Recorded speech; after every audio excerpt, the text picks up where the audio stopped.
4월 30일 주일 오전 일부 예배 드리겠습니다. 253장 찬송입니다.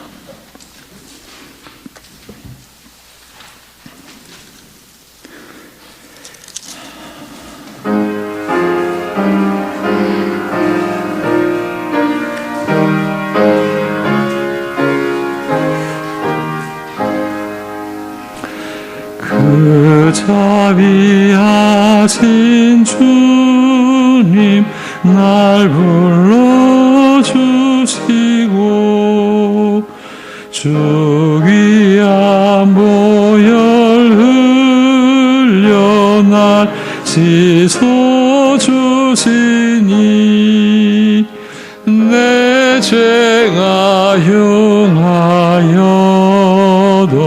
날 깨끗게 하사 그 귀한 보혈로서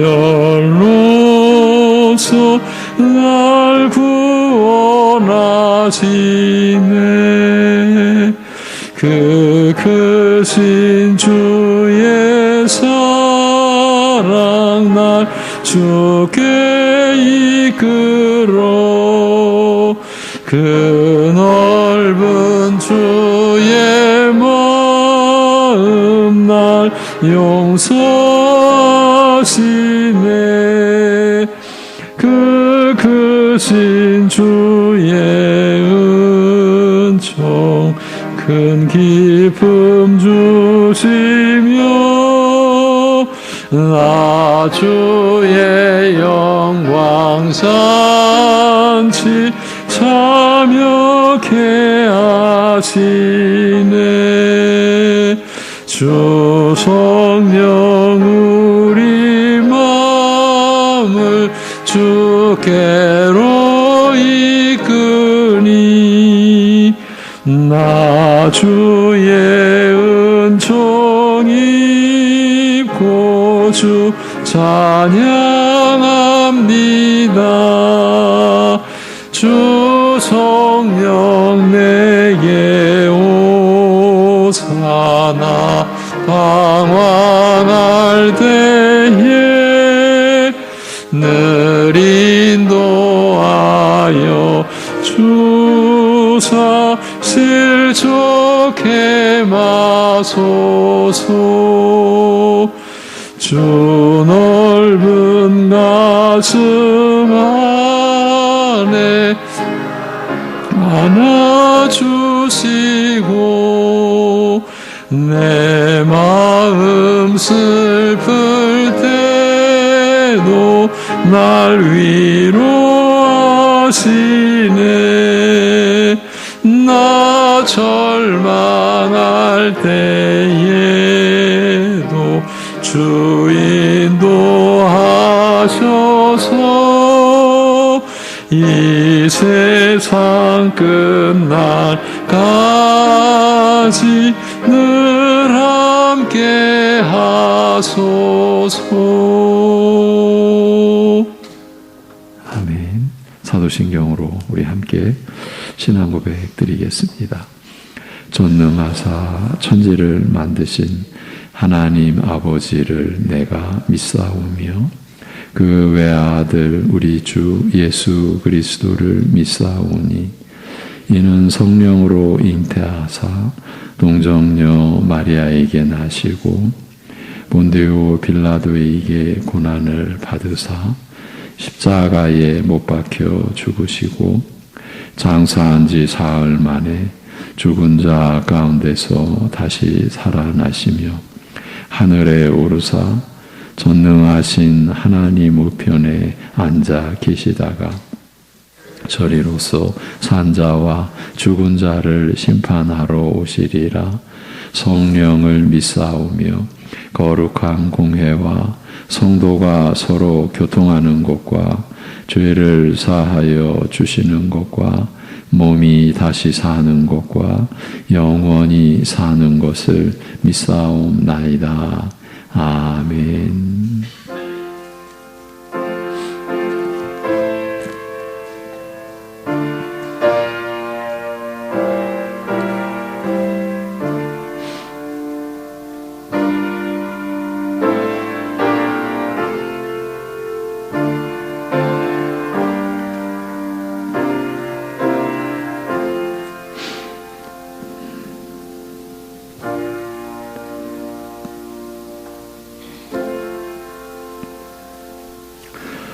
형제들아, 내가 하나님의 모든 자비하심으로 너희를 권하노니 너희 몸을 하나님이 기뻐하시는 거룩한 산 제물로 드리라. 이는 너희가 드릴 영적 예배니라. 너희는 이 세대를 본받지 말고 오직 마음을 새롭게 함으로 변화를 받아 하나님의 선하시고 기뻐하시고 온전하신 뜻이 무엇인지 분별하도록 하라. 아멘. 크신 긍휼과 사랑과 은혜로 우리를 불러주시고 인도해 주시는 하나님 아버지, 오늘도 거룩한 하나님 앞에 예배 드릴 수 있도록 이 시간을 허락하시고 우리를 불러 인도하여 주심을 감사합니다. 오직 성령께서 이 시간을 주장하시고 우리 각자의 심령 속에서 역사하여 주셔서 말씀을 통해서 하나님께 나아가고 하나님을 새롭게 깨닫고 그 은혜 안에 거하는 시간 되게 하여 주옵소서. 예수님의 이름으로 기도합니다. 아멘. 일어나셔서 29장 찬송을 드립니다.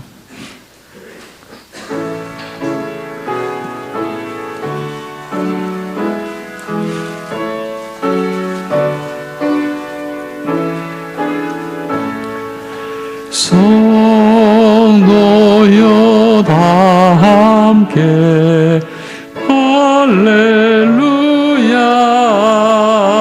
아멘. 주 찬양하여라 할렐루야 아멘. 주 보좌 앞에서 택하신 은혜를 다 찬송하여라 할렐루야 아멘. 만문을 열어라 할렐루야 아멘. 온 하늘을 열라 할렐루야 아멘.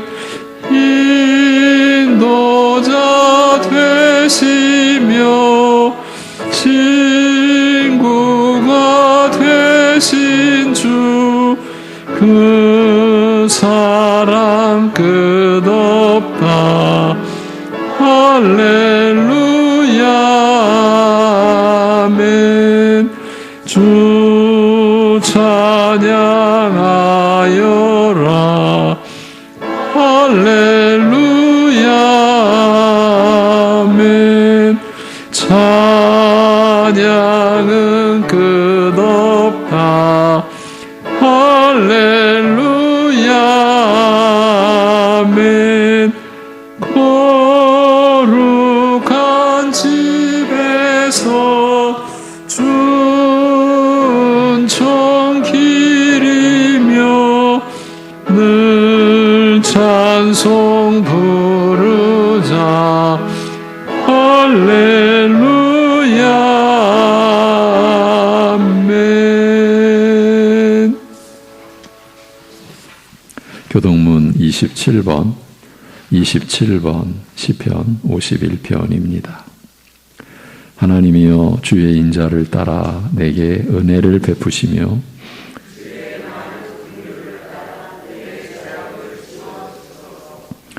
나의 죄악을 말갛게 씻으시며 나의 죄를 깨끗이 제하소서.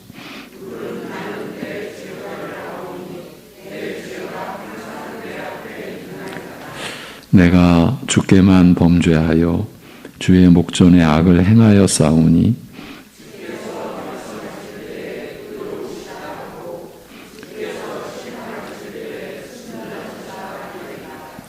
내가 죄악 중에서 출생하였으며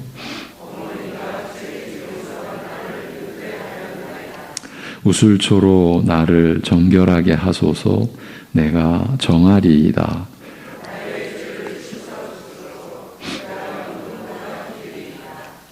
하나님이여 내 속에 정한 마음을 창조하시고 내 안에 정직한 영을 새롭게 하소서.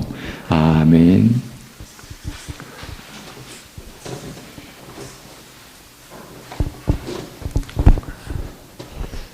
하나님 아버지, 주의 한량없는 은혜 가운데서 성령과 진리로 복된 주님 앞에 나와 예배드릴 수 있는 한날을 허락하심에 감사드립니다.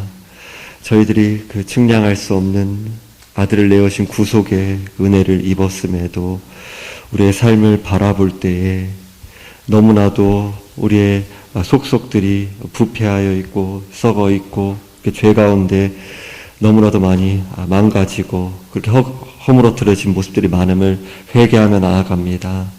하나님 아버지, 우리의 죄를 용서하여 주시고 오직 하나님의 그 선하신 섭리 가운데 우리의 삶을 맡길 수 있도록 도와주시고 성령께서 우리 안에서 일하여 주셔서 우리의 삶 가운데 허물어진 것, 어그러진 것, 또 무너진 것, 또 왜곡되어 있는 것들 바로잡아 주사 진리의 길로 우리를 친히 인도하여 주옵소서. 하나님 아버지, 오늘은 또 주님께서 직분자들을 또 세우는 그 비택 선거의 그 은혜의 시간을 허락하심에 감사드립니다. 모든 과정들이 성령의 그 선한 인도하신 가운데 우리의 생각을 뛰어넘는 하나님의 그 지혜로우신 그 절대 주권 아래 모든 것이 놓여져 있다는 것을 저희들이 바라보면서 단순히 그 인간적인 일꾼을 세우는 것이 아니라 주의 복음을 위하여서 그 복음을 섬기기 위하여서 일꾼들이 세워져 나가는 그 과정들임을 알고 그 모든 과정을 주님께 내어 맡기며 선하신 주님의 그 인도하심이 함께하는 시간 될 수 있도록 저희들은 그 선하신 주님의 그 인도하심을 또 바라보고 또 내어 맡기고 또 인정하는 시간 될 수 있도록 은혜로 말미암아 그 일이 우리 가운데 기쁨으로 또 기꺼이 이루어져 나갈 수 있도록 도와주옵소서. 이 모든 과정을 통하여서 주님의 몸된 교회가 복음 사역에 더욱더 힘있고 성령의 역사로 말미암아 흥황하는 그런 역사가 나타날 수 있도록 도와주옵소서. 하나님 아버지, 그럼에도 저희들이 이러한 행사나 사역보다 더 본질적인 것이 매주마다 드려지는 이러한 주일에 또 주님 앞에 드려지는 예배의 한순간이라는 것을 잊지 않게 하여 주옵소서. 저희들이 이 시간 드리는 예배 가운데서 행사와 사역의 분주함을 주님 앞에 모두 내려놓고 오직 하나님께 온 마음을 쏟아서 주님을 사랑하는 마음으로 전혀 자격 없고 무가치하고 무능하고 죄투성인 우리들이 그리스도의 구속의 은혜로 하나님을 예배할 수 있는 그 은혜를 입었다라는 사실 가운데서 감사하고 또 감격하며 주님 앞에 우리의 전 존재를 내어 맡기는 그런 믿음으로 예배 드릴 수 있도록 도와주옵소서. 이 시간 가운데서 말씀 전하시는 목사님께 성령의 큰 권능으로 함께하여 주시고 이 시대의 그 사조 가운데서 내 뜻과 내 주관과 내 이기적인 마음과 여러 가지 나에게 이익이 되는 대로 이리저리 갈대와 같이 흔들리는 인간의 간교하고 자신을 속이는 그 기만한 마음에 우리 자신의 뜻과 소망을 두지 아니하고 영원 전부터 있었고 영원토록 있는 절대로 변하지 않는 언제나 동일한 기준이 되는 하나님 말씀의 권위 앞에 우리들이 기꺼이 자신을 복종하며 순종하며 그 말씀의 길만이 우리의 생명의 길이요 기쁨의 길이요 당장은 나에게 불편함이 있고 당장은 나에게 손해가 되는 것 같기도 하고 당장에 내 마음 가운데 거부감이 일어나기도 하고 여러 가지 우리의 죄악된 부패한 마음의 소욕을 따라서 여러 가지 우리의 마음의 작용들이 있을 수 있으나 하나님 말씀이 참으로 우리에게 복된 길이요 우리의 참된 유익을 위하여서 사랑과 은혜의 하나님 우리 가운데 허락하셨다라는 그런 우리의 그 깊은 인식과 인정 가운데서 하나님의 영광을 위하며 그 말씀의 권위 앞에 복종하고 말씀이 깨달아지고 또 이루어지는 그네의 모든 소망을 줄 수 있도록 은혜 베풀어 주옵소서. 감사드리며 우리 주 예수 그리스도의 이름으로 기도드리옵나이다. 아멘.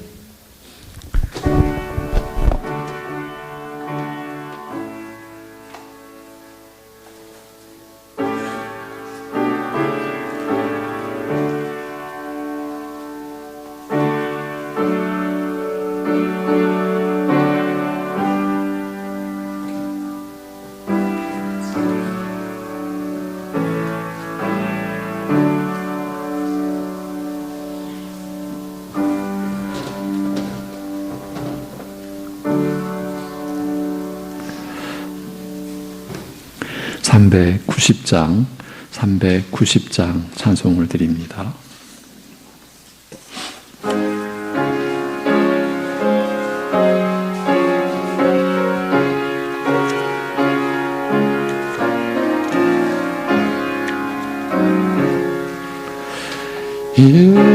예수가 거느리시니 즐겁고 평안하구나. 주야의 자고 깨는 곳 예수가 거느리시니 주 날 항상 돌보시고 날 친히 거느리시네. 주 날 항상 돌보시고 날 친히 거느리시네.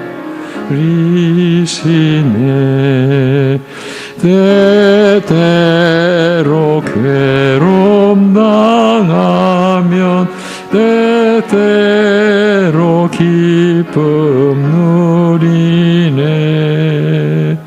풍파 중에 지키시고 평안히 인도하시네. 주 날 항상 돌보시고 날 친히 거느리시네. 주 날 항상 돌보시고 날 친히 거느리시네.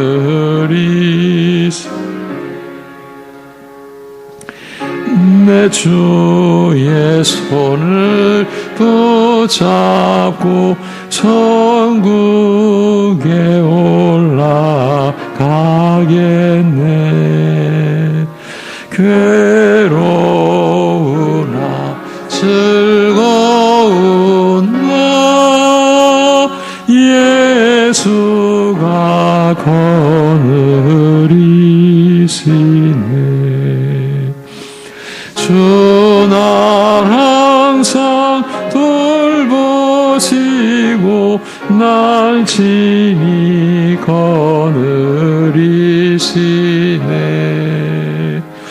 주 날 항상 돌보시고 날 친히 거느리시네. 이 세상 이멸할 때에 마귀의 권세 이기네. 천국에 가는 그 길도 예수가 거느리시네. 주 날 항상 돌보시고 날 친히 거느리시네. 주 날 항상 돌보시고 날 친히 거느리시네.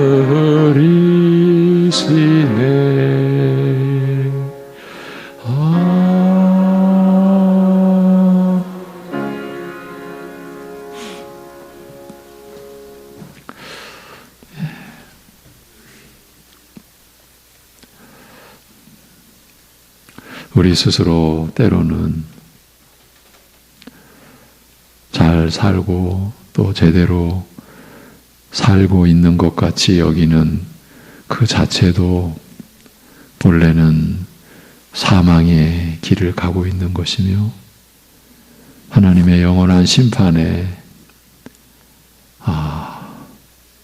그 권능 아래 있었던 우리를 오직 하나님의 기쁘신 뜻대로 긍휼히 여겨주시고 불쌍히 여겨주셔서 예수 그리스도 안에서 구원받는 은혜를 베풀어 주신 우리 아버지 하나님, 오늘도 우리에게 한없이 베풀어 주신 그 긍휼과 은혜와 사랑을 입어서 하나님을 예배하는 하나님의 백성들이 감사의 고백을, 사랑의 마음을 담아 구별된 11조의 예물과 각자의 삶에서 하나님을 경험하며 느꼈고 또 받았던 그 은혜를 따라 감사의 예물을 선교와 건축과 또 성미와 또 여러 각자의 그 중심에서 드려진 예물의 형태로 하나님 앞에 드리고 있사오니 이를 받아 주옵시고 참으로 오직 하나님을 사랑하여 오직 감사하여 오직 하나님 앞에 또한 더욱 하나님께 가까이 나아가고자 하는 그 중심을 담아 드려지는 이 예물이 날이 갈수록 더 참으로 우리가 기쁨으로 드리는 예물이 되고 더욱 자원하며 감사함으로 드리는 예물이 될 수 있게 우리의 연약한 마음과 우리의 중심과 우리의 믿음을 붙잡아 주시고 인도하여 주시옵소서. 우리의 살아가는 여러 가지 그 처지가 우리 성도들도 다 같지 않고 여러 형편 속에 우리가 있으나 분명한 것은 하나님의 사랑은 동일하며 우리가 죄인 되었을 때에 원수 되었을 때에 하나님을 구하거나 찾거나 깨닫지도 못할 그때의 아들을 죽여서 우리를 구원하신 하나님의 사랑은 영원 불변하다라고 하는 이 동일하신 하나님의 사랑 안에 우리가 함께 거하며 그래서 외적인 어떠한 처지에도 불구하고 그 다름에도 불구하고 우리 아버지는 한 분이시오. 한 분 하나님의 사랑은 결코 차별이 없으며 우리를 향한 하나님의 뜻은 영원하며 중간에 취소되거나 폐기되는 일이 없으며 우리가 어떠한 실패와 때로는 죄악 가운데 있을지라도 끝내는 그 안에서 우리를 건져내시고 영생의 길을 가게 하시는 그 하나님의 약속은 불변하다라고 하는 믿음 위에 우리가 함께 견고히 설 수 있게 하여 주시옵시고 우리가 가정이나 우리 각자의 그 형편 속에서 매일매일 살아가는 것이 그저 헛되게 그저 하루하루 흘려보내는 것이 아니라 하나님께로 조금씩 한 걸음씩 더 나아가는 그런 의미에서 하루하루가 가치 있고 또 새롭고 그래서 하나님의 은혜를 새롭게 경험하는 그러한 매일을 살아가는 우리 사랑하는 성도들의 생애 되게 하여 주시옵소서. 그 은혜 안에서 우리가 자녀로 세움받은 우리로서는 상상도 할 수 없는 그보다 더 영광될 일이 있을 수 없는 우리를 향하신 하나님의 그 마음과 사랑을 하루하루 더 분명하게 깨달으면서 누리게 하옵시고 그래서 우리가 이 세상에 함몰되는 인생이 아니라 하나님 나라에 속한 자로서 날마다 새롭고 그래서 하나님의 사랑으로 날마다 빛나는 그러한 마음을 경험하는 우리 성도들의 생애 되게 하여 주시옵소서. 이 모든 것 주님께 의탁하옵고 감사드리며 예수님의 이름으로 기도하옵나이다. 아멘. 베드로전서 2장 13절에서 20절 주를 위하여 순종하되 두 번째 시간입니다. 베드로전서 2장 13절에서 20절입니다.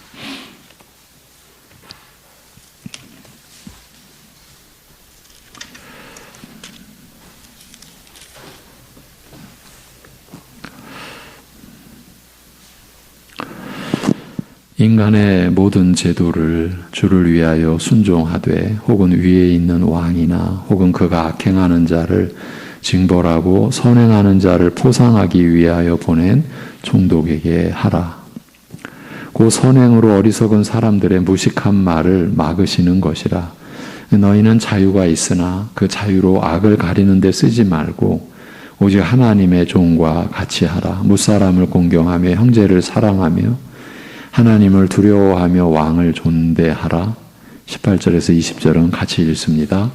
사환들아 범사에 두려워함으로 주인들에게 순종하되 선하고 관용하는 자들에게만 아니라 또한 까다로운 자들에게도 그리하라.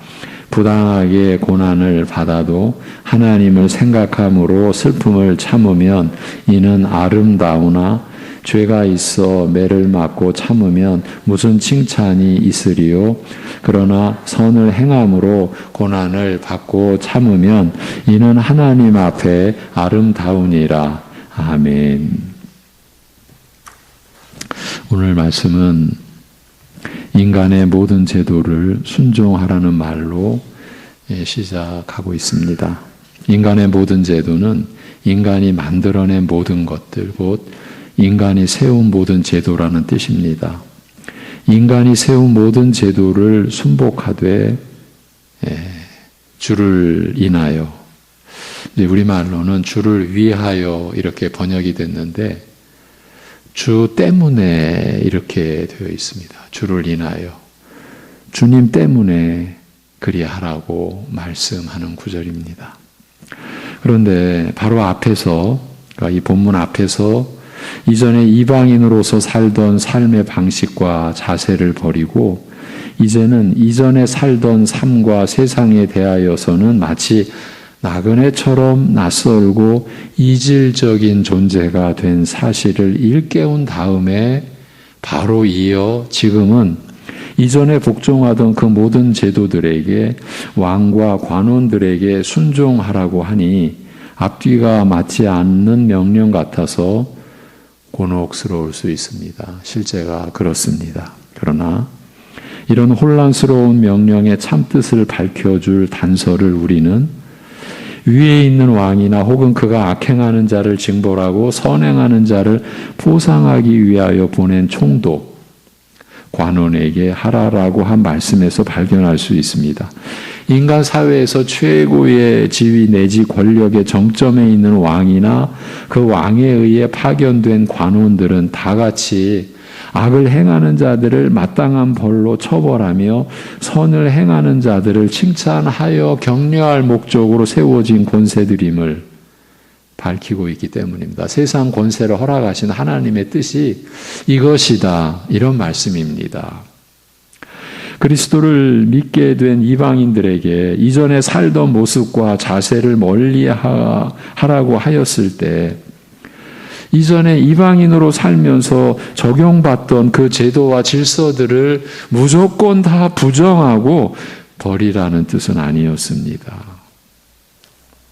다 그 제도들을 부정하고 버린다면 우리가 현실적으로 어떻게 살아갈 수가 있겠습니까?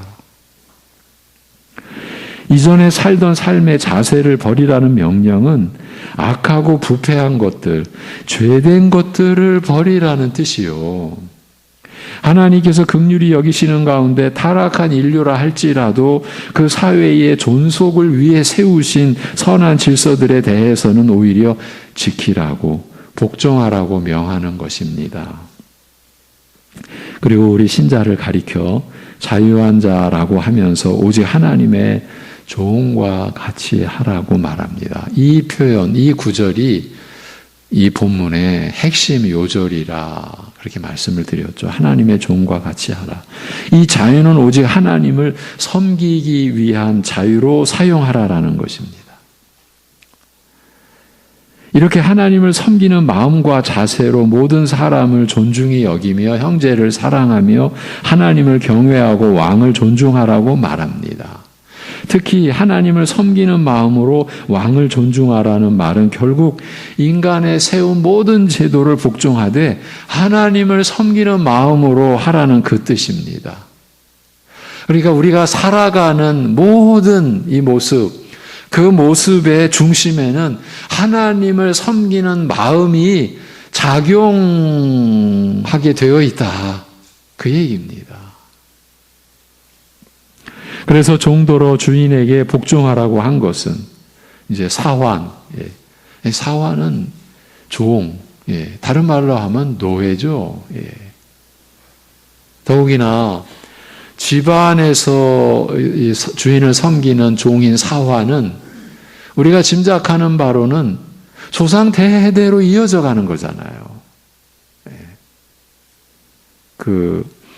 이 본문이 쓰여졌던 2000여 년 당시 또 그 전이나 그 뒤에도 인류의 역사 속에서 그런 그 시대가 상당히 오랫동안 이어져 왔지 않습니까?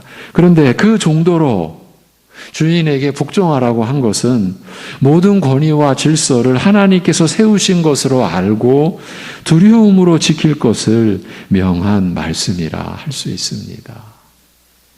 지난주 이렇게 말씀을 맺었습니다. 그리스도의 부활로 말미암아 중생케 하사 우리로 하여금 산 소망을 얻게 하시고 썩지 않고 쇠하지 않는 하늘의 기업을 있게 하신 그 은혜를 받은 우리 신자들은 막 태어난 갓난아기가 젖을 먹고 자라듯이 더럽혀지지 않은 이 순전하고 신령한 말씀의 양식을 취하면서 계속 성장하되 그리스도 안에서 하나님께서 거하실 신령한 집으로 지어져 가면서 신령한 제사로 하나님을 섬기는 제사장으로 살아갑니다. 베드로전서의 말씀이죠. 그런데 오늘 본문은 이렇게 거듭나 새 생명을 얻은 자로 우리 신자들이 살아가는 또 자라가는 그 과정과 목표가 결코 단순하지 않음을 일깨우는 말씀이라 할 수 있습니다. 우리가 느끼는 바대로 하나님을 향하여 그리고 오직 하나님을 섬기기 위하여 성경 말씀만을 붙들고 살려는 믿음을 갖지 않고서는 이 본문 말씀에는 접근 자체가 아예 불가능하다고 말할 수 있습니다. 우리가 이 말씀이 너무 낯설기만 하고 이상하게 느껴지며 더 나아가 적대감까지 갖는다면 그만큼 우리가 하나님의 말씀에서 멀리 있다, 너무 떨어져 있다고 보아야 할 것입니다. 달리 말하면 그만큼 우리가 하나님으로부터 멀리 있다는 것입니다. 하나님과 하나님 나라에 대해서 하나님의 섭리와 그 뜻을 이루어 가시는 권능에 대해서 우리가 여전히 무지한 것 아니냐. 그걸 보여준다라는 그 뜻입니다. 결정적으로 하나님의 선하심과 신실하심에 대한 우리의 무지와 나아가서는 불신까지도 짚어주는 것은 아닌지 우리 자신을 돌아보자 라고 말씀을 드리면서 한 주간 이 내용을 묵상하고 다시 말씀을 나누자고 했습니다. 그만큼 사실은 어려운 또 우리가 다가가기가 힘든 그리고 우리를 곤혹스럽게 하는 그러한 내용이요 말씀이기 때문입니다. 그래서 오늘은 이 본문과 직결된 그러면서도 더 근본적인 내용이 기록된 로마서 13장의 말씀을 전해드리고자 합니다. 로마서 13장 준비가 되어 있습니다. 1절, 2절입니다. 로마서 13장 1, 2절 같이 읽습니다. 각 사람은 위에 있는 권세들에게 복종하라. 권세는 하나님으로부터 나지 않음이 없나니 모든 권세는 다 하나님께서 정하신 바라. 그러므로 권세를 거스르는 자는 하나님의 명을 거스름이니 거스르는 자들은 심판을 자취하리라. 아멘. 로마서 13장 1절부터 7절까지는 신자가 이 세상 권세와의 관계에서는 어떻게 해야 하는가를 말씀하는 부분입니다. 즉 신자는 하나님의 백성으로 하나님 나라의 백성으로 부름받았는데 우리의 소망의 궁극적인 내용이죠. 하나님의 나라죠. 그 하나님 나라로 부름받았는데 땅에 속한 권세에는 어떤 자세로 임해야 하느냐는 것입니다. 여기서 우선 권세라고 하는 것은 단순히 국가의 권세만을 의미하는 것이 아닙니다. 우리가 살아가면서 그 안에 있는 모든 권세, 우리 주변에 있는 권세들을 다 담고 있는 그런 내용입니다. 국가는 그 중에 하나의 예를 든 것이고 하나님께서 우리에게 허락하신 관계와 그 질서를 다 의미하는 것입니다. 관계 속에는 질서가 있게 마련이고 그 질서에는 하나님께서 권세, 권위를 부여하셨다라는 그 의미입니다. 그래서 이 로마서 13장 7절에 보면 모든 자에게 줄 것을 주되 조세, 세금 얘기가 바로 나옵니다. 조세를 받을 자에게 조세를 바치고 관세를 받을 자에게 관세를 바치고 이름하여 지방세는 지방세대로 국세는 국세대로 이런 의미입니다. 그러면서 두려워할 자를 두려워하며 존경할 자를 존경하라고 말씀하고 있습니다. 비단 세금 바치는 문제만이 아니고 두려워하고 존경해야 하는 권세도 있다는 것입니다. 우리 위에 여러 가지 권세가 있습니다. 크게는 이처럼 나라, 국가의 권세가 있고 또는 사회에서 우리가 살아가면서 늘 접하는 권세가 있습니다. 그냥 쉽게 표현하겠습니다. 상사와 아래 직원, 상사와 부하라고도 할 수 있습니까? 윗사람과 아랫사람, 선배와 후배, 일반적으로 교사와 학생, 이런 관계와 그 질서의 권세가 있습니다. 가정에서는 어떻습니까? 남편과 아내, 부모와 자식 등 모든 관계에서 하나님이 허락하신 권세가 있습니다. 하나님께서 의도하신 각자만의 역할이 서로 얽혀 있습니다. 어떤 자리에서는 상사인 자가 어떤 자리에서는 학생일 수가 있습니다. 상사인 분이 직장에서는 근데 학교를 다니면 야간 학교를 다닌다고 하면 그 학교에서는 그는 교사의 권세 아래에 있는 학생인 거죠. 어떤 자리에서는 부하인 자가 어떤 자리에서는 부모일 수 있습니다. 그때 그 근원이 하나님이 세우신 권세라면 다 이런 원리를 복종해야 하는 것임을 말씀하신 것입니다. 참된 권세, 하나님이 세우신 권세 앞에서는 복종할 수 있는 것도 믿음이라는 말입니다. 그것을 하나님은 바울을 통해 이렇게 말씀하십니다. 각 사람은 위에 있는 권세들에게 복종하라. 권세는 하나님으로부터 나지 않음이 없나니 모든 권세는 다 하나님께서 정하신 바라. 그러므로 권세를 거스르는 자는 하나님의 명을 거스름이니 거스르는 자들은 심판을 자취하리라. 모든 권세는 하나님이 세우셨기 때문에 하나님이 세우신 권세를 거역하지 말라는 말입니다. 비록 하나님은 보이지 않더라도 자기 위에 있는 권세를 거역하면 하나님을 거역하는 것과 같은 것이기 때문이라는 것입니다. 그러나 그렇지만 이 말씀은 세상 국가나 다른 권세가 교회만큼의 의로움이나 거룩을 유지하고 진리를 따르기 때문에 순종하라는 의미는 아닙니다. 교회가 하나님의 적극적인 사랑의 대상이라면 국가는 소극적으로 하나님이 관여하시고 다스리시는 대상에 지나지 않습니다. 적극적으로 사람을 거룩하게 만들고 구원하려는 곳이 교회라면, 그러니까 영원한 하나님 나라에 속하는 교회라면 사람들이 더 악한 데로 빠지지 않도록 최소한의 울타리를 쳐서 막는 것이 국가이고 세상의 권세입니다. 그 목적을 위해 소극적이고 보다 저급한 입장에서 하나님이 어떤 사람들에게 약간의 힘을 허용하신 것뿐입니다. 일반 사람들의 입장에서는 지금 우리가 나누는 이야기를 코웃음 치며 들을 것입니다. 헛소리구나. 저것들은 항상 자기들 중심이니까. 이 정도도 약한 표현이죠. 더 심하게 조롱하고 그렇게 판단들 할 것입니다. 그건 어쩔 수가 없습니다. 왜냐하면은 하나님과 하나님 나라에 대해서 알 리가 없으니까. 근데 관건은 이제 문제는 우리입니다. 우리가 그 세상의 관점에서 이 권세를 바라볼 때 오늘 본문 말씀에 우리는 항상 걸리며 살게 되어 있습니다. 이제 우리의 입장을 우리는 가야 합니다. 왜? 하나님이 여러분을 부르셨기 때문입니다. 그래서 좀 신뢰를 들어드리겠습니다. 이스라엘 백성을 핍박한 애굽 왕 바로의 권세가 그 신뢰입니다. 어떤 신뢰입니까? 하나님의 이 세상을 다스리시는 그 목적을 위해 소극적이고 보다 저급한 입장에서 하나님이 어떤 사람들에게 약간의 힘을 허용하신 것뿐이라고 했죠. 그 예입니다. 그는 애굽 왕은 이스라엘 백성을 노예로 삼아서 일을 시켰으며 그건 400여 년간이었어요. 또 하나님의 백성을 인도해 가려는 모세의 요구를 오만하게 거절했습니다. 하나님은 그의 오만을 심판하셨고 애굽은 장자의 죽음으로 끝나는 10가지 재앙으로 몰락하고 말았으며 결국 그의 군대는 홍해 바다에 수장당했습니다. 이 사람처럼 악한 사람이라 할지라도 그가 애굽의 왕이 될 수 있었던 것은 하나님께서 그를 그 위치에 세우셨기 때문입니다.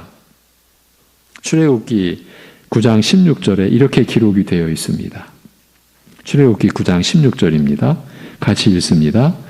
내가 너를 세웠음은 나의 능력을 내게 보이고 내 이름이 온 천하에 전파되게 하려 하였음이니라. 아멘. 이것이 하나님께서 바로에게 애굽 왕에게 권세를 허락하신 잠시 허용하신 그 하나님의 뜻이었다라는 것이에요.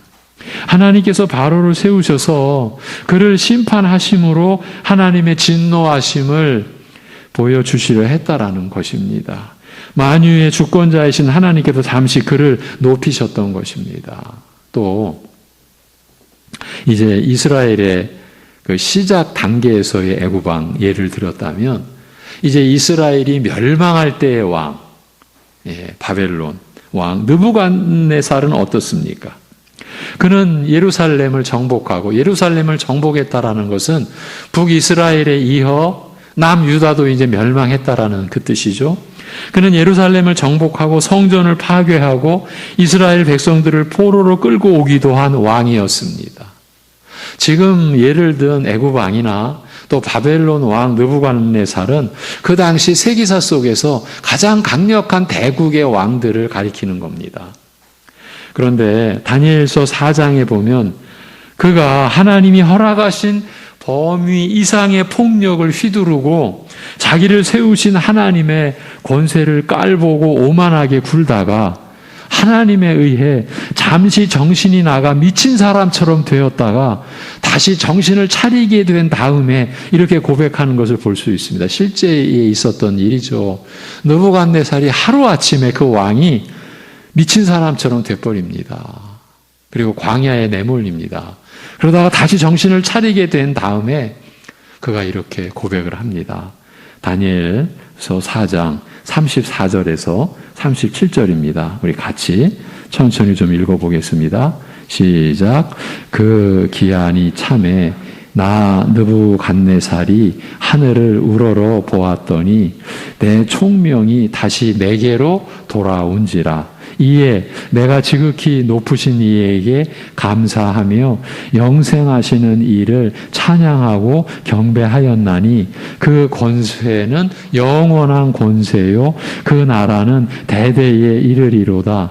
땅의 모든 사람들을 없는 것 같이 여기시며 하늘의 군대에게든지 땅의 사람에게든지 그는 자기 뜻대로 행하시나니 그의 손을 금하든지 혹시 이르기를 내가 무엇을 하느냐고 할 자가 아무도 없도다. 그때에 내 총명이 내게로 돌아왔고 또 내 나라의 영광에 대하여도 내 나라에서 다시 세움을 받고 또 지극한 위세가 내게 더하였느니라. 그러므로 지금 나 느부갓네살은 하늘의 왕을 찬양하며 칭송하며 경배하노니 그의 일이 다 진실하고 그의 행하심이 의로우심으로 교만하게 행하는 자를 그가 능히 낮추심이니라. 아멘. 하나님이 세우기도 하시고 패하기도 하신다는 것을 느부갓네살 자신이 이 기회에 철저히 알았다는 말입니다. 세우기도 하시고 패하기도 하십니다. 여러분, 우리에게 하나님의 형상이라는 사람이라는 존재를 세우셨습니다. 하나님이 이 순간 패하실 수도 있습니다. 우리가 지금 숨쉬고 움직입니다. 한순간 하나님께서 모든 것을 멈추게 하실 수도 있습니다. 그냥 쭉 걸어가던 사람이 그 자리에서 주저앉고 그대로 못 일어나게 하실 수가 있는 분이십니다. 인간의 존재만이 아니라 나라의 권세도 세우시기도 하고 패하기도 하시는 하나님이십니다. 여러분이 지금 호흡하시며 생명 있는 존재로 하나님을 예배하는 것도 하나님께서 허락하신 그 은혜 안에서 여러분이 겪고 계신 것입니다. 우리 같은 노회 목사님 중에는 지금 그 2년 차 뇌출혈로 인해서 거의 무의식 상태로 이제 의료적인 입장을 보니까 그 무의식 상태로 이렇게 있어야 그 뇌에서 터진 피가 흘러내린다고 2번이나 한 번 뇌출혈로 그런데 회복이 됐다가 또 뇌출혈로 여러분의 뇌에서 지금 피가 정상적으로 흐르고 있는 것은 하나님의 허락하심 안에서입니다. 그런 경우를 우리가 대할 때 그 목사님이 참 교회나 선교나 너무 열심히 하신 분이었는데 지금 누워 계신 그런 상황에 있는 것이 우리를 보게 하시는 겁니다. 그분만의 어떤 문제가 있어서 그분만이 그런 고통을 당하는 게 아니라 우리도 누구나 다 한순간에 그렇게 우리 뇌 속에 있는 그 미세한 그 뇌혈관 하나가 터져도 우리 인생은 그 자리에서 멈출 수 있습니다. 그거를 보게 하시는 거예요. 어쩌면 우리를 대표해서 그렇게 고통과 고난 속에 있으면서 그 가족의 고통, 교회의 고통은 얼마나 크겠습니까? 우리 모두를 대표해서 그런 고통을 겪으면서 우리도 얼마든지 내가 그렇게 되어야 할 존재라는 것을 생각해야 되지 않겠느냐. 여러분, 세우시기도 하고 패하시기도 합니다. 한 개인도, 한 가정도, 한 나라도. 지금 느부갓네살은 그 당시 세계를 지배하던 왕이었습니다. 한순간에 정신 나간 사람이 되었다가 또 한순간에 제정신으로 돌아온 겁니다. 이것이 하나님의 권능 권세이구나. 그것을 깨달았다라는 겁니다. 이처럼 세상의 모든 국가와 그 권세는 하나님이 세우신 것입니다. 하나님은 교회만이 아니라 세상 국가의 흥망성쇠도 주관하고 계시는 것입니다.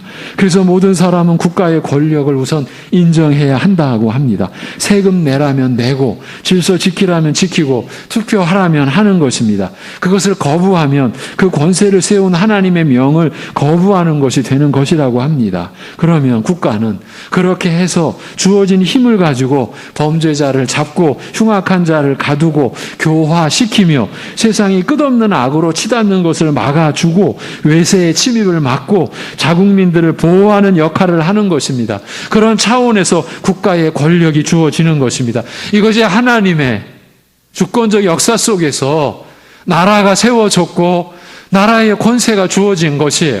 사람들이 이끌어낸 권세가 아닌 것이에요. 그것이 국가 권세에 대한 복종이라면 그 외에 각 사람 위에 있는 권세도 마찬가지입니다. 자식은 부모의 권세를 복종해야 마땅합니다. 학생은 교사의 권세를 인정하고 복종해야 합니다. 부하는 상사의 권세를 인정하고 젊은이는 노인의 권세를 인정하고 존경해야 마땅합니다. 존경할 자를 존경하는 것이 권세에 굴복하는 것입니다. 그래야 일반적인 차원에서의 생활이 안정적으로 이루어지는 것입니다. 요즘은 여러분이 잘 알다시피 이런 점에서 너무 많이 무너져 있습니다.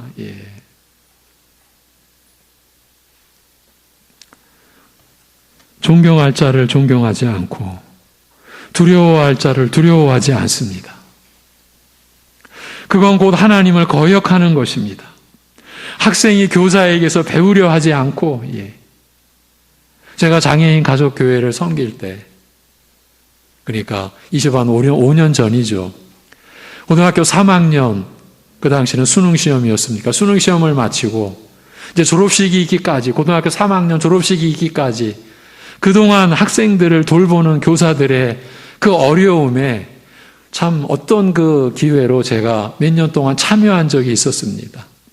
그 졸업생 수백 명 앞에서 그들과 대화하고 그들과 이야기를 나누고, 저는 그때 이제 장애인 가족교회에서 장애인 지체들을, 장애인 가족들을 섬기는 그런 과정에서 장애인들에 관한 이야기를 나누면서 그들과 몇 년 동안 대화를 나눈 적이 있었습니다. 그때 제가 받은 여러 가지 참 충격적인 그런 상황 중에 우리 교사 선생님들의 그 절망, 그분들과 식사하며 그분들과 프로그램에 대해서 의논하며 이걸 어떻게 이들을 돌봐야 될지. 왜? 권위가 무너졌기 때문에, 권세가 실종되었기 때문에. 그래서 그 수십 년 교사로 봉직하던 분들이 교직을 떠나는 그 아픈 사례들을, 그때가 25년 전입니다. 그런 이야기를 제가 직접 그 현장에서 그 학생들과 또 선생님들을 접하면서 몇 년 동안 경험한 적이 있었어요. 학생이 교사의 권위와 권세가 받아들여지지 않는 그런 시대가 되고 말았어요. 여러분, 그것을 오늘 본문은 뭐라고 말합니까? 하나님을 거역하는 것이다. 학생이 교사에게서 배우려 하지 않고, 젊은이가 노인을 무시하고, 아래 직원이 위 상사의 말을 들으려 하지 않는 행태가 만연되어 있습니다. 그게 하나님을 멸시하는 처사이며, 그런 것은요 반드시 심판을 받게 되어 있습니다. 고스란히 자기들의 고통으로 돌아오는 것입니다. 우리가 자녀들을 이렇게 키워놓으면 나중에 그 자녀들이 부모한테 어떻게 하겠습니까? 이건 뻔한 것입니다. 심판을 자취하는 것입니다. 그러나 이런 말씀은 많은 그리스도인들을 어렵게 했습니다. 왜냐하면 그동안 세상에는 훌륭한 권세뿐만 아니라 그렇지 못한 권세도 많이 있었기 때문입니다. 제가 우리 합신 그 세계 선교회 그 코로나 국면 바로 직전에 어떻게 보면 마지막으로 인도네시아 선교사님들과 함께 예배드리고 그분들을 위로하고 격려차 갔을 때, 그때 그 인도네시아의 그 정치적인 이야기를 조금 들었습니다. 이제 지금 3년이 지났죠. 그런데 그때 한 지방 소도시의 시장이 나중에 그분이 이제 인도네시아를 통치하는 국가 통치자가 됩니다. 소도시의 시장이 너무 정치를 잘한 거예요. 그분이 아이러니하게도 이게 정확한 말은 아닐 수가 있는데, 그때 정권을 잡고 있던 여당이 굉장히 부패해가지고 국민들에게 이제 퇴출될 상황이 되자, 그때서야 이 사람들이 정신 차리고 그 소도시의 시장을 그야말로 이 중앙 무대에는 별로 경험도 없는 그런 그런 시장을 그야말로 저 큰 정치인으로 세우면서 국가 통치자로 세우는데 그게 성공을 합니다. 그래서 그 당에게도 집권을 하는데, 놀라운 것은 그 소도시를 훌륭하게 다스린 그 훌륭한 권세를 행사한 그 시장이 통치자가 돼서도, 대통령이 돼서도, 인도네시아가 대통령입니까? 수상입니까? 제가 그건 잘 모르겠습니다. 너무 훌륭하게 하니까 이제 재선으로 하면 끝내야 됩니다. 이제 2번을 대통령을 하면. 임기가 어떻게 됐나? 내가 지금 약간 헷갈립니다. 그 말은 좀 양해해 주시고, 어쨌든 지금 어떤 상황이 됐냐 하면 이게 다 선교사님들에게 들은 이야기입니다. 헌법을 바꿔서라도 이 대통령을 계속 다스리게 하자. 국민들의 열망인 거예요. 왜? 그야말로 사심 없이 국가를 너무 훌륭하게 키워가고 있는 나라가 지금 이 세계 중에 인도네시아가 부각이 되고 있어요. 이런 훌륭한 권세뿐만 아니라 그러나 역사 속에서는 그렇지 못한 권세도 많이 있었기 때문입니다. 국가 권세를 예로 들자면 악한 통치자들이 너무 많이 등장했었기 때문입니다. 로마서가 쓰여질 이 당시, 우리가 로마서를 보고 있죠. 로마서가 쓰여질 당시에 로마를 다스렸던 부패한 황제, 여러분 이름 알고 있죠? 네로라든가 교회를 핍박한 황제들, 히틀러나 스탈린, 우리나라에도 있어온 불법적인 정권들 등 정당하지 못하고 악한 자들이 권세자의 자리에 앉았을 때 그리스도인들이 어떻게 해야 하느냐 하는 것은 이건 엄청난 고민거리가 되었던 것이 사실입니다. 물론 권세가 요구하는 모든 것을 따라야 한다는 것은 아닙니다. 예수님께서 가이사의 것은 가이사에게, 하나님의 것은 하나님께 바치라고 하셨다라는 것은 단순히 이 가이사는 로마 황제를 가리키죠. 단순히 둘 다 정당하니 둘 다 섬기라, 세상 권세도 맹목적으로 순종하라고 하신 것이 아니었습니다. 이는 세상의 모든 권세들이 하나님의 선한 목적을 이루기 위해 세워진 것이 사실이나 동시에 하나님을 거스려 오만하게 대적하는 부패한 권력임을 알리기 위한 의미도 있었습니다. 하나님이 선한 일을 하라고 세우신 권력이 부패하여 하나님의 뜻을 거스르고 오히려 악을 부추기는 경우가 있다는 것입니다. 그러므로 만일 그것이 하나님의 법을 어기는 차원이라면 우리는 거부할 수 있으며 세상 국가의 잘못을 시정해 달라고 요구할 수 있습니다. 요즘에 예를 들어 드릴까요? 가령 주일날 국가시험을 본다든지 국가가 예수 믿는 것을 금한다든지 예전 중국처럼 지금도 그렇죠. 전도를 못하게 한다든지 낙태나 동성연애를 합법화하려고 한다든지 할 때는 그것을 거부할 수 있습니다. 부모나 남편이 교회를 못 나가게 한다든지 윗사람이 법에 어긋나는 일을 회사를 위해 하라고 시킨다면 그런 것은 거부할 수 있습니다. 네, 지금부터가 문제입니다. 대신 거부하는 그 방법이 세상 사람들 같아서는 안 됩니다. 힘으로 폭력적으로 해결하려고 해서는 안 됩니다. 비폭력적으로, 여러분, 인류의 역사 속에서 비폭력으로 잃었던 나라를 다시 되찾은 나라가 있었죠. 그 나라가 인도죠. 그 인도의 그 당시 지도자였던 간디, 제가 그분의 일대기를 좀 본 적이 있습니다. 레포트를 쓰기 위해서 본 적이 있습니다. 저도 그걸 보면서 참 놀랐습니다. 어떻게 이럴 수가 있었을까?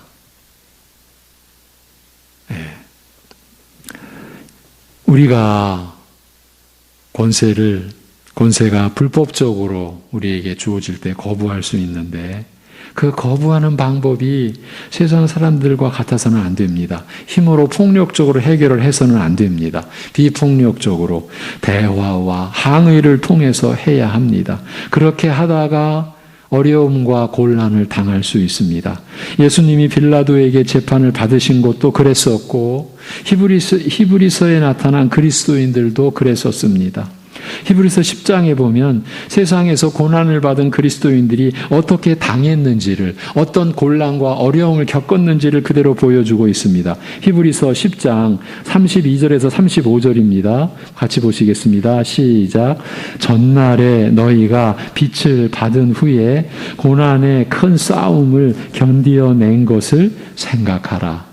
혹은 비방과 환난으로서 사람에게 구경거리가 되고 혹은 이런 형편에 있는 자들과 사귀는 자가 되었으니 너희가 갇힌 자를 동정하고 너희 소유를 빼앗기는 것도 기쁘게 당한 것은 더 낫고 영구한 소유가 있는 줄 알미라. 그러므로 너희 담대함을 버리지 말라. 이것이 큰 상을 얻게 하느니라. 아멘.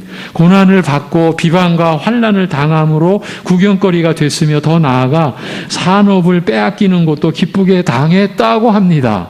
부당하게 재산을 몰수당하는데도 불구하고 그것을 참고 그것을 통해 자기들은 하늘에 더 많은 재산과 영원한 기업이 있음을 증거했다라는 것이에요. 믿음으로 살다가 이와 같은 불이익을 당할 수 있습니다. 잘못을 보고 불복종 운동이나 합리적인 논쟁을 통해 그것을 요구했는데도 불구하고 그래도 빼앗아 간다면 그땐 같이 폭력으로 맞서지 않고 빼앗기고 참았다는 것입니다. 이런 식으로 우리는 균형 잡힌 권세에 대한 자세를 가질 수 있습니다. 즉 하나님의 권세를 허락하신 본래의 취지에서 벗어나지 않는 차원이라면 우리는 국가의 권위를 비롯하여 모든 권세에 복종해야 하는 것입니다. 이 점에 대해 사람들이 취하는 방식을 크게 네 가지 형태로 분류할 수 있습니다. 어떤 분이 국가의 권위에 대한 그리스도인의 대응 방식에 있어서 네 가지 가능성에 대해 언급한 내용 들어보십시오. 우리 믿는 자들의 권세에 대한 대응 자세를 분명하게 제시해 주고 있습니다. 첫째는 세상 국가의 권위는 부인하며 하나님의 권위만을 인정하는 것입니다. 여러분 어떻게 생각하십니까?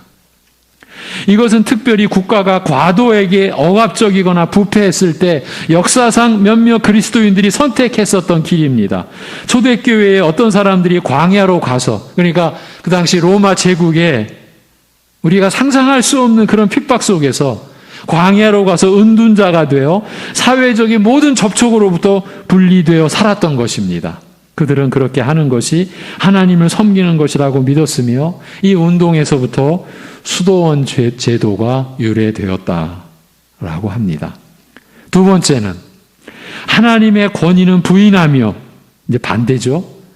하나님의 권세는 부인하며 세상 국가의 권세만을 인정하는 것입니다. 이것은 비그리스도인들이, 그러니까 불신자들이나 소위 명분만 그리스도인이라고 하는 자들이 택하는 길을 가리킵니다.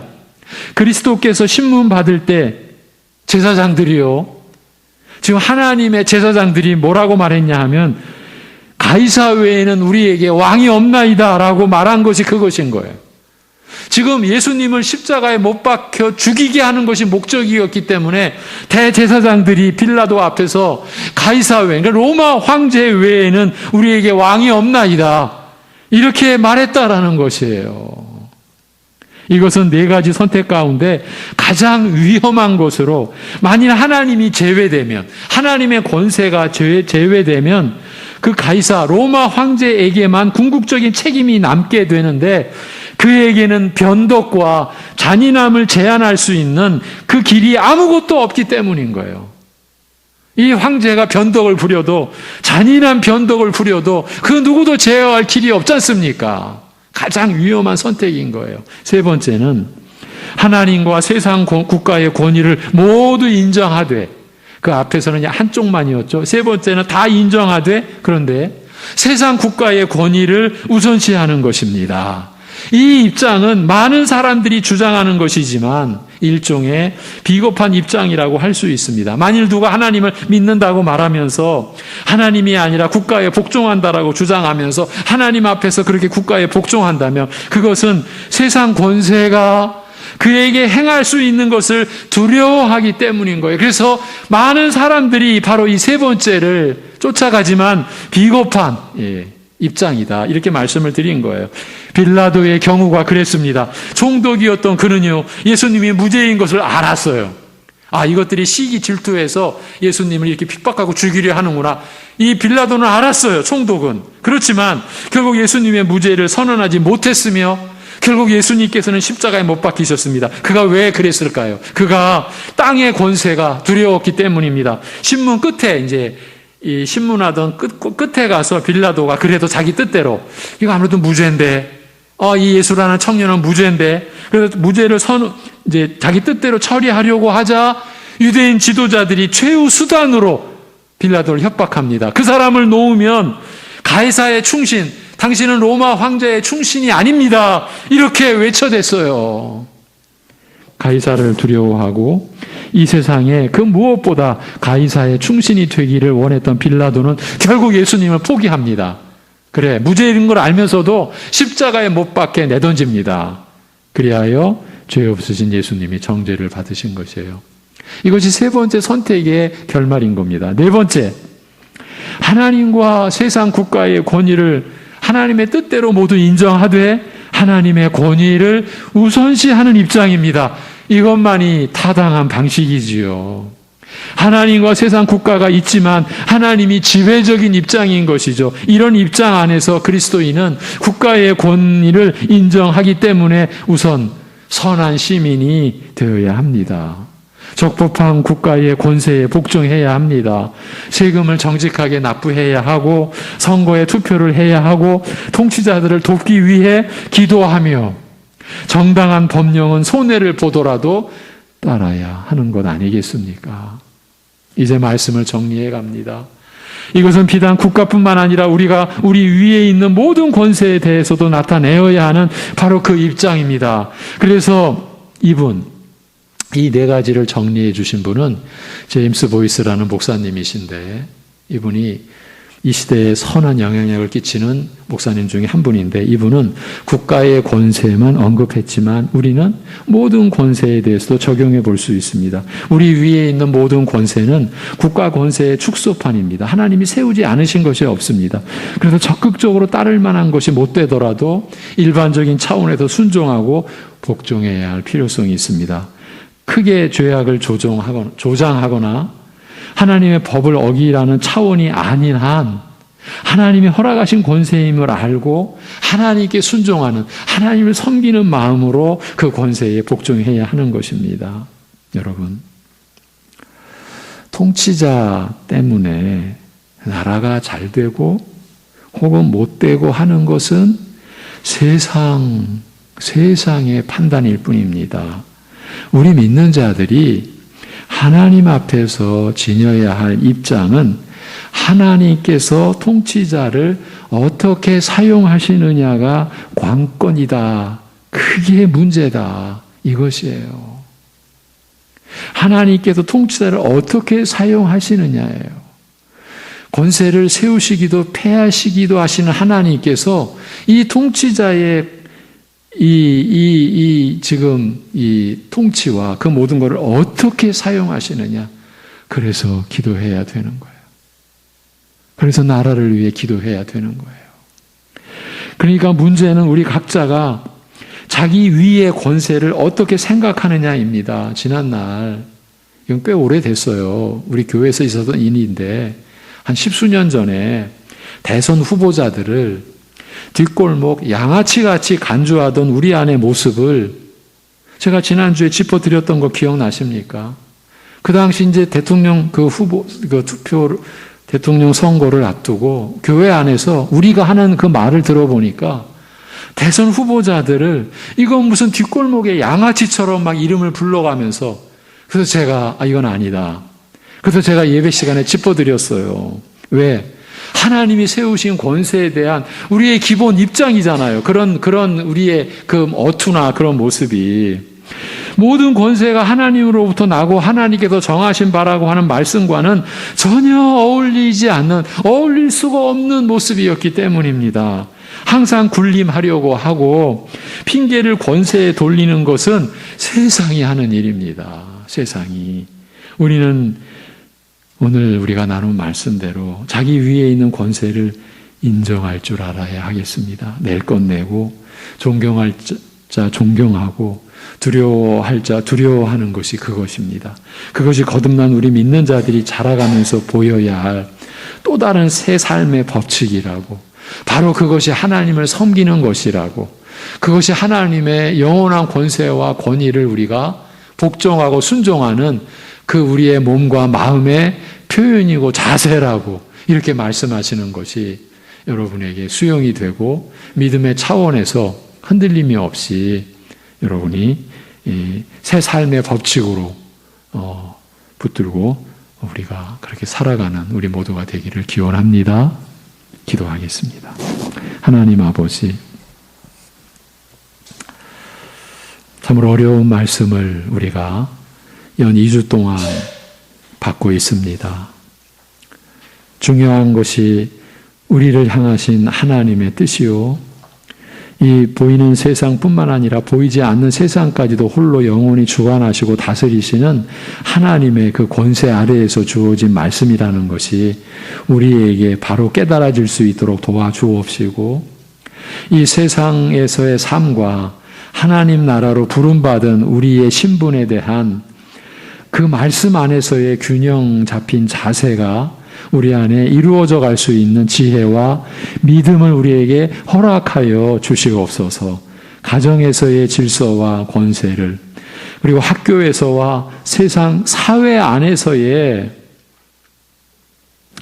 그 질서와 그 권세에 대해서 궁극적으로는 국가의 권세와 그 질서에 대한 우리 믿는 자들의 말씀에 따른 그러한 믿음의 자세를 온 교회가 하나같이 한결같이 그렇게 함께 말씀에 따른 중심과 자세를 가지고 우리가 하나님을 섬기는 그 중심으로 이 세상을 섬기는 교회가 되고 우리 성도들의 삶이 될 수 있게 인도하여 주시옵소서.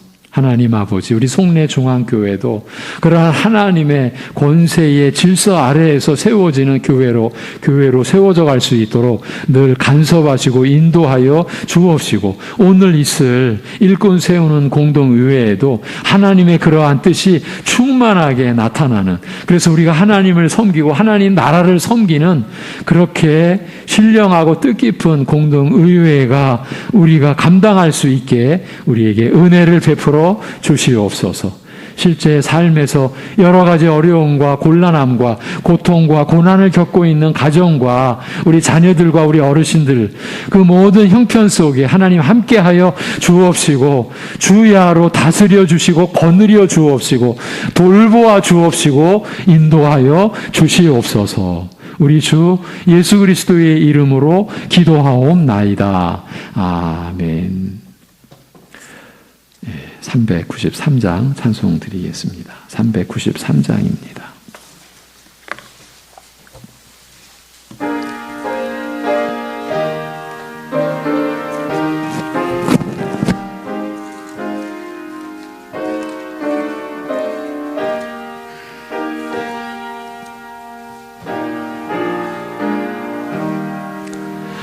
오 신실하신 주 내 아버지여, 늘 함께 계시니 두려움 없네.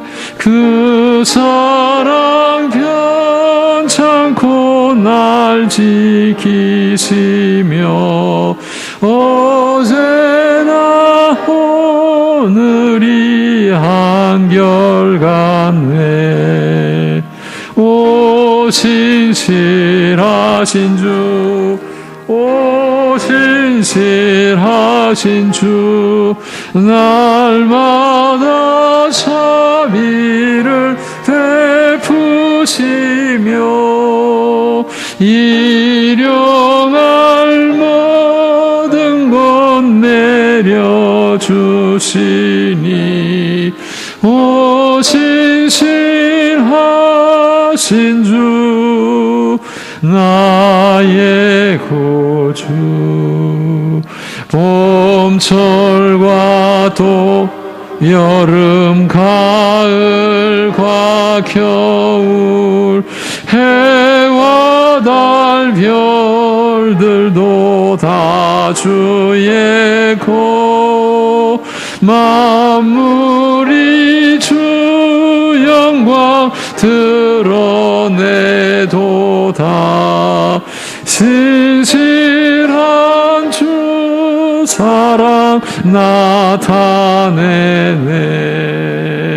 오 신실하신 주, 오 신실하신 주, 날마다 자비를 베푸시며 일용할 모든 것 내려주시니 오 신실하신 주, 나의 구주. 내 죄를 사하여 안위하시고 주 친히 오셔서 인도하네. 오늘의 힘되고 내일의 소망, 주만이 복을 내리시네. 오 신실하신 주, 오 신실하신 주, 날마다 자비를 베푸시며 일용할 모든 것 내려주시니 오 신실하신 주, 나의 구주. 아멘. 교회 소식을 나누겠습니다. 다음 주일은 베드로전서 2장 21절에서 25절 너희를 위하여 고난을 받으사 이 제목의 제목으로 말씀을 나누겠습니다. 한 장을 넘기셔서 이번 주간은 특수지역 서평화 선교사님입니다. 서평화 선교사님은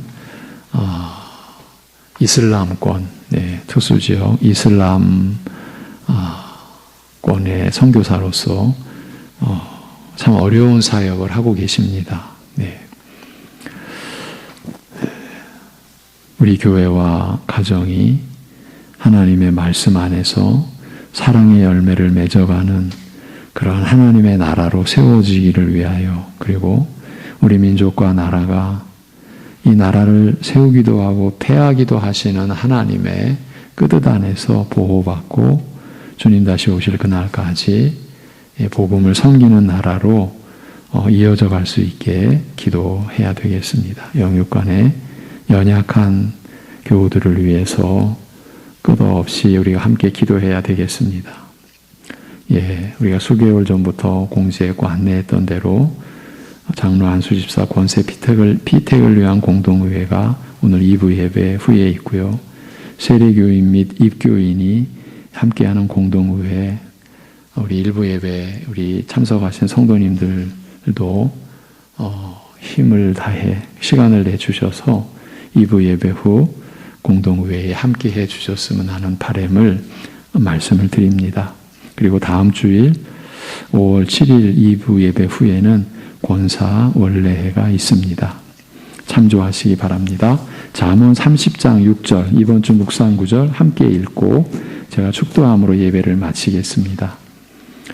다 같이 너는 그의 말씀에 더하지 말라. 그가 너를 책망하시겠고 너를 거짓말하는 자가 될까 두려우니라. 아멘. 축도하겠습니다.